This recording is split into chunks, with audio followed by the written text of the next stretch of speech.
Hey everybody, welcome back to Trial and Error. Before we get into today's content, I just want to share with you a little trip I took out to Vegas and the opportunity not only to see my Boston Bruins play on the road, which I'd never been able to do, and got to do that with my dad, which was freaking awesome, but also got to check out the Sphere, which I have been wanting to go and see since basically it opened. It's just the culmination of the craziest construction and edge of technology all packed into one building.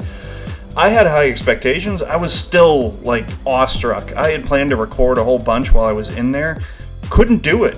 Just didn't want to miss the experience. I truly was immersed in the craziest screen and most incredible point source audio system I have ever heard.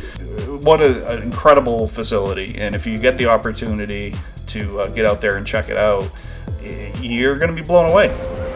Where are we going? This is so quiet. Oh my god, it is so quiet. It's all sound deadened. Yeah.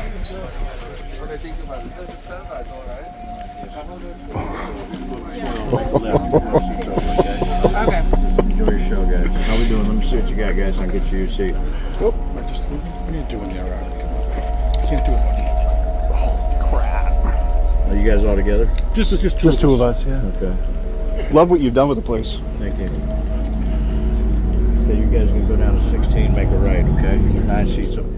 But it's back to reality in New Hampshire, where it is the end of the winter and it's time to get the tractor converted over to summer, which involves removing the snowblower, removing the mount for the snowblower, putting the front end loader arms on, and removing the back blade, removing the 3-point that supports the back blade, and then mounting the back hoe to the tractor.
This past year, I didn't set my backhoe up on a good base, and as you can see, it's at a wicked angle right now, which isn't damaging anything, but it does put pressure in the lines of the hydraulics. And even if you do it perfect and you let it on a level pad, just temperature changes can be enough to build pressure in the hydraulics so that your quick disconnects won't connect. What I do every year now is I just have a couple of pairs of adjustable wrenches, and I just crack the lines to let it bleed out any residual pressure. that are in the implements, whether that's the front end loader or the backhoe, and then the connectors just quick connect as they should.